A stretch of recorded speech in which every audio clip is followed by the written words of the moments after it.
എല്ലാവർക്കും നമസ്കാരം. സന്യൂസ് അക്കാഡമിയിലേക്ക് സ്വാഗതം. നമ്മൾ ഇപ്പോൾ എല്ലാവരും പ്രിൻസിപ്പൽ കൗൺസിലറിൻ്റെ എക്സാമിന് അതിൻ്റെ ആപ്ലിക്കേഷൻ അയച്ചു കഴിഞ്ഞിട്ടുണ്ടാവും. അപ്പോൾ നമ്മളിനി പഠിക്കാൻ തുടങ്ങാമെന്നുള്ളതാണ് നെക്സ്റ്റ് സ്റ്റെപ്പ് അല്ലേ. അപ്പോൾ നമ്മൾ രണ്ട് രീതിയിൽ പഠിക്കുന്ന കാര്യം ഞാൻ എപ്പോഴും പറയാറുണ്ട്. സിലബസ് ബേസ്ഡ് ആയിട്ട് നമ്മൾ പഠിക്കണം, അതുപോലെ തന്നെ പ്രീവിയസ് ക്വസ്റ്റ്യൻ പേപ്പറിലെ ക്വസ്റ്റ്യൻസും നമ്മൾ ഡിസ്കസ് ചെയ്ത് പഠിക്കണം എന്ന് നമ്മൾ പറയാറുണ്ട്.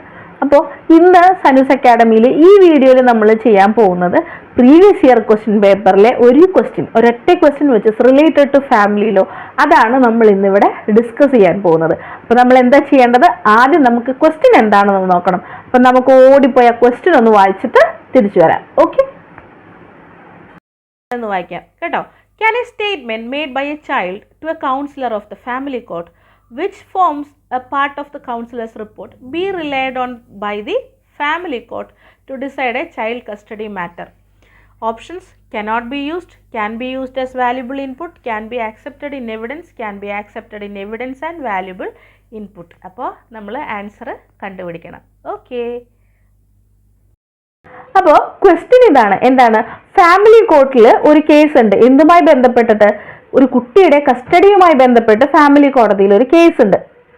അപ്പോൾ ആ കേസിൽ പറയുന്നത്, ഈ പറയുന്ന കുട്ടിയുടെ statement which is a part of counsellor's report, അത് നമ്മൾക്ക് എടുക്കാൻ പറ്റുമോ? കോടതിക്ക് അത് ഡിസിഷൻ എടുക്കുമ്പോൾ അത് എടുക്കാൻ പറ്റുമോ, അത് ഉപയോഗിക്കാൻ പറ്റുമോ എന്നുള്ളതാണ് ചോദ്യം. അതായത് ഈ കൗൺസിലറിന്റെ റിപ്പോർട്ട് ഒരു കോടതിയിൽ ഉപയോഗിക്കാൻ പറ്റുമോ, ഒരു ഡിസിഷൻ എടുക്കാനായിട്ട് ഉപയോഗിക്കാൻ പറ്റുമോ എന്നുള്ളതാണ് ഇവിടെ ചോദ്യം. ഇവിടെ 4 ഓപ്ഷൻസ് ആണ് പറഞ്ഞിരിക്കുന്നത്. ഒന്ന് പറയുന്നത് ഉപയോഗിക്കാനേ പറ്റില്ല എന്ന് പറയുന്നു, രണ്ടാമത് പറയുന്നു നമ്മൾക്ക് ഒരു വാല്യുബിൾ ഇൻപുട്ട് ആയിട്ട് എടുക്കാന്ന് പറയുന്നു, മൂന്നാമത് പറയുന്നത് എവിഡൻസ് ആയിട്ട് എടുക്കാം, നാലാമത് പറയുന്നത് എവിഡൻസ് ആയിട്ടും വാല്യുബിൾ ഇൻപുട്ട് ആയിട്ട് എടുക്കുക എന്നുള്ളത്. ഇതിലേതാണ് ശരിയായിട്ടുള്ള ഉത്തരം? ഇത് കണ്ടുപിടിക്കണമെന്നുണ്ടെങ്കിൽ ആദ്യം അറിയേണ്ടത് ഇതുമായി ബന്ധപ്പെട്ട നിയമങ്ങൾ എന്തൊക്കെയാണെന്നുള്ളതാണ് നമ്മൾ അറിയപ്പെടേണ്ടത്. നമ്മൾ ഫാമിലി ലോയിൽ ഒരുപാട് നിയമങ്ങളുണ്ട്. ഹിന്ദു ലോ ഉണ്ട്, മുസ്ലിം ലോ ഉണ്ട്, പിന്നെ സ്പെഷ്യൽ മാരേജ് ആക്ട് ഉണ്ട്, അങ്ങനെയൊക്കെ പല നിയമങ്ങളുണ്ട്. ഈ പറയുന്ന ചോദ്യത്തിൽ നമ്മൾ മനസ്സിലാക്കേണ്ട നിയമം എന്ന് പറയുന്നത് ഫാമിലി കോർട്ട്സ് ആക്ടും ഫാമിലി കോർട്ട് റൂൾസുമാണ്.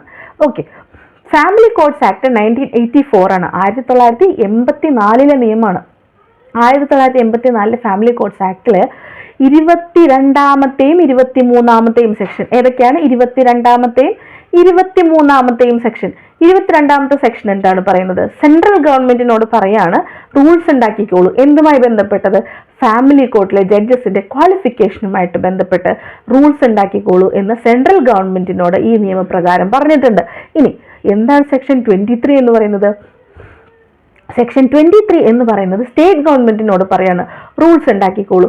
എന്തിനുള്ള റൂൾസ് ആണ് ഉണ്ടാക്കേണ്ടത്?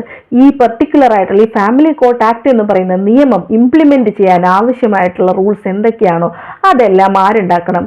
സ്റ്റേറ്റ് ഗവൺമെന്റ് ഉണ്ടാക്കണം എന്ന് സെക്ഷൻ 22 പറഞ്ഞിരിക്കുന്നു. എന്തൊക്കെ കാര്യത്തിലാണ് റൂൾസ് ഉണ്ടാക്കണം എന്ന് പറഞ്ഞിരിക്കുന്നത്? ഒന്നാമത്തെ കാര്യം terms and conditions of officers, judges, അവിടുത്തെ എംപ്ലോയീസ്, ഇവരുടെയൊക്കെ terms and conditions of service എന്ന് പറയുന്നതുമായിട്ട് ബന്ധപ്പെട്ട് റൂൾസ് ഉണ്ടാക്കണം. പേയ്മെന്റ് ഓഫ് ഫീസ്, അങ്ങനത്തെ കാര്യങ്ങളുണ്ട്. മെഡിക്കൽ എക്സ്പേർട്സ്, കോടതിയിൽ വരുന്ന മെഡിക്കൽ എക്സ്പേർട്സിന്റെ ഫീസ്, അവർക്ക് വേണ്ട പണമിടപാടുകൾ, അതുമായി ബന്ധപ്പെട്ട റൂൾസ്. ലീഗൽ പ്രാക്ടീഷണേഴ്സിന്റെ പേയ്മെന്റ് കാര്യങ്ങൾ, അതുമായിട്ട് ബന്ധപ്പെട്ട റൂൾസ് വേണം. നാലാമത് പറയുന്നത് എന്താണ്?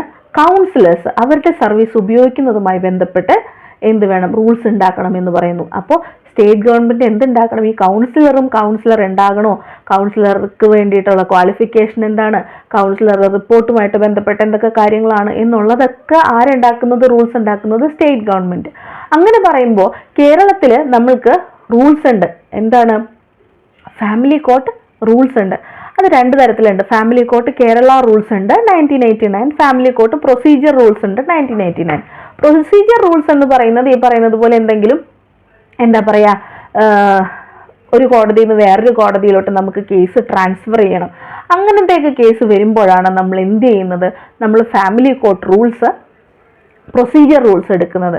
അല്ലാത്തത് നമ്മൾ ഈ കൗൺസിലറുമായിട്ട് ബന്ധപ്പെട്ട കാര്യങ്ങളൊക്കെ വരുന്നത് ഫാമിലി കോർട്ട് കേരള റൂൾസ് 1989 അത് കൂടാണ്ട് നമ്മൾക്ക് 1990 ഫാമിലി കോർട്ട് അഡീഷണൽ റൂൾസ് എന്ന് പറഞ്ഞിട്ട് വേറെയും റൂൾസ് ഇവിടെ ഉണ്ട്. അപ്പൊ ജസ്റ്റ് ഇതൊക്കെയാണ് റൂൾസ് ഉള്ളത്. ഇതിൽ നമ്മൾ ഡിസ്കസ് ചെയ്യാൻ പോകുന്നത് ഫാമിലി കോർട്ട് കേരള റൂൾസ് 1989 ആണ്. 1989 family court Kerala rules. Clear ആണല്ലോ? ഈ കേരള റൂൾസിൽ മൊത്തം വരുന്നത് ഒരു 69ഓളം റൂൾസ് ഉണ്ടാക്കിയിട്ടുണ്ട്. എത്ര റൂൾസ് ഉണ്ട്? 69ഓളം റൂൾസ് റെഡിയാക്കി വെച്ചിട്ടുണ്ട്. നമ്മളിവിടെ പറയാൻ പോകുന്നത് 29, 30, 31, 53 ഈ 4 റൂൾസ് ആണ് നമ്മളിവിടെ പറയാൻ പോകുന്നത്. അപ്പൊ ആദ്യം പറയാൻ പോകുന്നത് എന്താണ് 29ാമത്തെ റൂൾ എന്നുള്ളതാണ്. 29ാമത്തെ റൂളിൽ പറഞ്ഞിരിക്കുന്നത് ഇതാണ്. എന്താണ്? കൗൺസിലർ കളക്ട് ചെയ്തിട്ടുള്ള ഇൻഫർമേഷൻസ്, സ്റ്റേറ്റ്മെന്റ്സ്, അവരുടെ റിപ്പോർട്ട്സ് ഇതെല്ലാം എന്തായിരിക്കണം? കോൺഫിഡൻഷ്യൽ ആയിരിക്കണം. ഒരു കോടതിയിലും ഇവരെ ഈ പറയുന്ന സ്റ്റേറ്റ്മെന്റും റിപ്പോർട്ടും ഒക്കെ വിളിച്ചു വരുത്താനോ അത് സബ്മിറ്റ് ചെയ്യാനോ പറയാൻ പാടില്ല without the consent of the both parties. രണ്ട് പാർട്ടീസിന്റെയും കൺസെന്റ് ഉണ്ടെങ്കിൽ മാത്രമായിരിക്കണം ഈ പറയുന്ന റിപ്പോർട്ട്സും കാര്യങ്ങളൊക്കെ നമ്മൾ കോടതിയിൽ കോൾ അപ്പോൺ ചെയ്യാനായിട്ട് പറ്റുള്ളൂ എന്ന് പറയുന്നു. ഇനി അടുത്തൊരു സെക്ഷൻ പറയുന്നത് 30 ആണ്. സെക്ഷൻ അല്ല, റൂൾ 30 ആണ് പറയുന്നത്. റൂൾ 30ൽ എന്താ പറയുന്നത്? നമ്മൾ ഈ റൂൾ 29ൽ പറഞ്ഞിട്ടുണ്ട് സ്റ്റേറ്റ്മെന്റ്സ്, റിപ്പോർട്ട്, ഇൻഫർമേഷൻസ് ഒക്കെ കോൺഫിഡൻഷ്യൽ ആയിട്ട് വെക്കണം എന്ന് പറഞ്ഞിട്ടുണ്ട്. അതിനോട് ബന്ധപ്പെട്ട ഒരു റൂളാണ് റൂൾ 30. അപ്പൊ പറയാണ് കൗൺസിലറിനെ ഈ റിപ്പോർട്ടും സ്റ്റേറ്റ്മെന്റും ഒക്കെ ഉള്ളത് കൊണ്ട് കൗൺസിലറിനെ എന്തിനു വിളിക്കാൻ പാടില്ല? എവിഡൻസ് കൊടുക്കാനായിട്ട് വിളിക്കാൻ പാടില്ല. കൗൺസിലറിനെ എവിഡൻസ് കൊടുക്കാനായിട്ട് കോടതിയിൽ വിളിക്കാൻ പാടില്ല. ഈ സ്റ്റേറ്റ്മെന്റോ റിപ്പോർട്ടോ അല്ലെങ്കിൽ ഇൻഫർമേഷൻസോ ഒന്നും തന്നെ മറ്റൊരു വ്യക്തിക്കെതിരായിട്ടുള്ള തെളിവായിട്ട് നമ്മൾക്ക് ഉപയോഗിക്കാൻ പറ്റില്ല. ഭാര്യക്കെതിരായിട്ടുള്ള തെളിവ്, ഭർത്താവിനെതിരായിട്ടുള്ള തെളിവായിട്ട് ഒന്നും നമ്മൾക്ക് ഉപയോഗിക്കാൻ പാടില്ല എന്ന് പറയുന്ന റൂളാണ് റൂൾ 30 എന്ന് പറയുന്നത്. അപ്പൊ എവിഡൻസ് ആയിട്ട് കൗൺസിലറിന്റെ റിപ്പോർട്ടോ ഇൻഫർമേഷൻസോ ഒന്നും തന്നെ ഉപയോഗിക്കാനായിട്ട് പാടില്ല, തെളിവായിട്ട് ഉപയോഗിക്കാൻ പാടില്ല. എഗെയിൻ ഇവിടെ ഈ റൂളിൽ 2 എക്സെപ്ഷൻസ് പറയുന്നുണ്ട്, 2 അഡീഷണൽ പ്രൊവിഷൻസ് ഇവിടെ പറയുന്നുണ്ട്.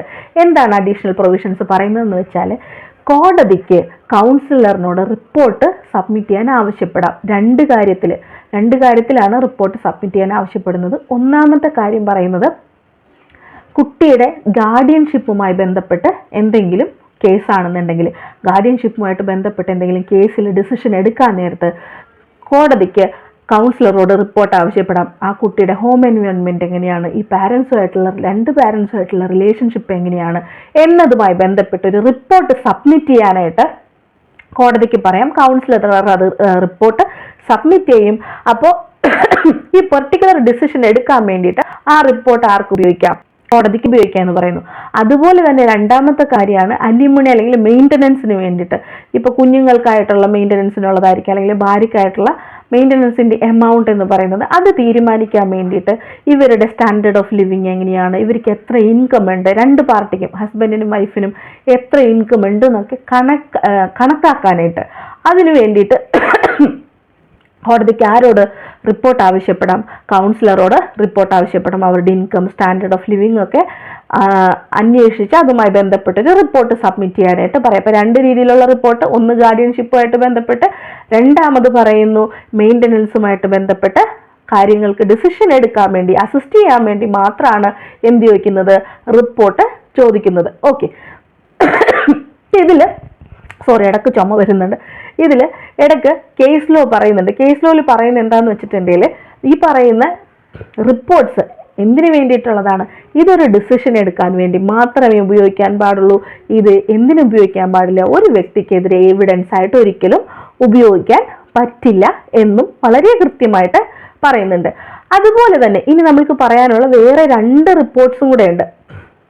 ഒന്ന് പറയുന്നത്, കോടതിയുടെ മുന്നിലിരിക്കുന്ന ഏതൊരു കേസിലും ഒരു അഡ്ജൂഡിക്കേഷന് വേണ്ടിയിട്ട്, അതായത് ആ ഒരു കേസിന്റെ ഡിസിഷൻ എടുക്കാൻ വേണ്ടിയിട്ട് ആർക്ക്? കോടതിക്ക് എന്ത് ചെയ്യാം? കൗൺസിലറിനോട് റിപ്പോർട്ട് ആവശ്യപ്പെടാം. കൗൺസിലർ അതുമായി ബന്ധപ്പെട്ട റിപ്പോർട്ട് സബ്മിറ്റ് ചെയ്യണം. ഇപ്പൊ ഇവിടെ പറഞ്ഞിരിക്കുന്നു കുട്ടിയുടെ കസ്റ്റഡിയുമായി ബന്ധപ്പെട്ട് എന്ത് വേണം? നമ്മൾക്ക് ഈ കുട്ടിയുടെ കസ്റ്റഡിയായി ബന്ധപ്പെട്ട് നമുക്ക് കേസ് ഉണ്ട്. അപ്പൊ എന്ത് ചെയ്യാം? കോടതിക്ക് പറയാം ഈ പറയുന്ന ആ കുട്ടിയുടെ പാരൻസുമായിട്ടുള്ള റിലേഷൻഷിപ്പും അവരുടെ എൻവയോൺമെന്റും ഒക്കെ, ഹോം എൻവയോൺമെന്റും ആയിട്ടൊക്കെ ബന്ധപ്പെട്ട് റിപ്പോർട്ട് സബ്മിറ്റ് ചെയ്യാൻ പറയാം. അതാണ് റൂൾ 31 പറയുന്നത്. അപ്പോൾ റൂൾ 31 പ്രകാരം എന്താണ് പറയുന്നത്? ഈ ഏതെങ്കിലും ഒരു കേസ്, എന്ത് മാറ്റർ ആയിക്കോട്ടെ, കോടതിയുടെ മുന്നിലിരിക്കുന്ന മാറ്ററിൽ ഡിസിഷൻ എടുക്കാൻ വേണ്ടിയിട്ട് കോടതിക്ക് തോന്നുകയാണെങ്കിൽ ഒരു റിപ്പോർട്ടിന്റെ ആവശ്യമുണ്ടെന്ന് തോന്നിയാൽ കോടതിക്ക് ആവശ്യപ്പെടാം, കൗൺസിലറിനോട് റിപ്പോർട്ട് ആവശ്യപ്പെടാം, കൗൺസിലർ അത് സബ്മിറ്റ് ചെയ്യണം. അതുപോലെ തന്നെ ഇന്ററിം റിപ്പോർട്ട്സ് ഉണ്ട്, അതായത് ഇന്ററിം ആയിട്ടുള്ള ഓർഡർ. ഇന്ററിം എന്ന് പറഞ്ഞാൽ ഇടക്കാലമായിട്ട് കൊടുക്കുന്ന ഓർഡറുകൾ, അതായത് ഫൈനൽ ജഡ്ജ്മെന്റ് അല്ല, ഇടക്കായിട്ട് ഒരു ഓർഡർ കൊടുക്കേണ്ടി വന്നാൽ അതിന്റെ ആവശ്യത്തിന് വേണ്ടിയിട്ട് ഇന്ററിം റിപ്പോർട്ട് കൗൺസിലറോട് ആവശ്യപ്പെടാം. അത് കൗൺസിലറിന് കോടതിക്ക് സബ്മിറ്റ് ചെയ്യാം. അപ്പൊ 4 രീതിയിലുള്ള റിപ്പോർട്ടാണ് നമ്മൾ പറഞ്ഞത്. ഒന്ന് ഗാർഡിയൻഷിപ്പ്, ഒന്ന് മെയിൻ്റനൻസ്, പിന്നെ ഇന്ററിം റിപ്പോർട്ട്, പിന്നെ പറയുന്നു കോടതിയുടെ മുന്നിലുള്ള ഏത് മാറ്ററിനും അഡ്ജുഡിക്കേഷന് വേണ്ടിയിട്ട്, അതായത് അതിന്റെ ഡിസിഷൻ എടുക്കാൻ വേണ്ടിയിട്ട് കോടതിക്ക് ഫാമിലി കോർട്ടിലെ കൗൺസിലറോട് റിപ്പോർട്ട് ചോദിക്കാം എന്ന് പറയുന്നു. അപ്പോൾ ഇവിടെ ഈ ചോദ്യത്തിന്റെ ഉത്തരത്തിലോട്ട് നമ്മൾ വരുമ്പോൾ നമുക്കറിയാം എന്താ പറഞ്ഞിരിക്കുന്നത്, എവിഡൻസ് ആയിട്ട് ഉപയോഗിക്കാനായിട്ട് ഒരിക്കലും പറ്റില്ല. കൗൺസിലറിന്റെ റിപ്പോർട്ട് എവിഡൻസ് ആയിട്ട് ഒരിക്കലും ഉപയോഗിക്കാൻ പറ്റില്ല. It can be used as A valuable input. ഒരു വാല്യുബിൾ ഇൻപുട്ട് ആയിട്ട് മാത്രമാണ് കൗൺസിലറുടെ റിപ്പോർട്ട് നമ്മൾക്ക് ഉപയോഗിക്കാൻ പറ്റുള്ളൂ. ഫാമിലി കോർട്ട് റൂൾസ് അല്ലെ, ഫാമിലി കോർട്ട് റൂൾസ്, കേരള റൂൾസിൽ 1989 30ാമത്തെ റൂളിലാണ് ഇതിനെ കുറിച്ചിട്ട് പറഞ്ഞിരിക്കുന്നത് കേട്ടോ. അപ്പോൾ ഫാമിലി കോർട്ട് ആക്ട് മാത്രം പഠിച്ചാൽ പോലെ ഫാമിലി കോർട്ട് റൂൾസും കൂടെ നമ്മൾ പഠിക്കണം. അപ്പോൾ ഇതുപോലെയുള്ള ഒരുപാട് ക്വസ്റ്റ്യൻസും ഫാമിലി ലോസും ഒക്കെ പഠിക്കണമെന്നുണ്ടെങ്കിൽ നമ്മൾ പ്രിൻസിപ്പൽ കൗൺസിലറിന്റെ പ്രിപ്പറേഷന് വേണ്ടിയിട്ട് ഒരു കോച്ചിങ് സ്റ്റാർട്ട് ചെയ്തിട്ടുണ്ട്. അപ്പോൾ അതിന് കോച്ചിങ് എന്താ പറയുക എടുക്കാൻ താല്പര്യമുള്ള ആളുകളുണ്ടെങ്കിൽ തീർച്ചയായിട്ടും എന്നെ കോൺടാക്ട് ചെയ്താൽ മതി. നമ്പർ ഞാൻ ഡിസ്ക്രിപ്ഷൻ ബോക്സിലും ചാറ്റിലും കൊടുത്തേക്കാം. Please do contact me. അല്ലെങ്കിൽ നമ്മൾക്ക് വാട്സപ്പ് ചാറ്റ് ഗ്രൂപ്പ് ഉണ്ട്, അതിൽ വേണമെങ്കിൽ അതിൽ ജോയിൻ ചെയ്യാം കേട്ടോ. അപ്പോൾ താങ്ക് യു ഫോർ വാച്ചിങ്. അപ്പോൾ സബ്സ്ക്രൈബ് ചെയ്യുക അല്ലേ, അതൊക്കെയല്ലേ പറയേണ്ട, ലൈക്ക് ചെയ്യുക, സബ്സ്ക്രൈബ് ചെയ്യുക, അതൊക്കെ ചെയ്യുക കേട്ടോ. ഒത്തിരി നന്ദി. ബൈ.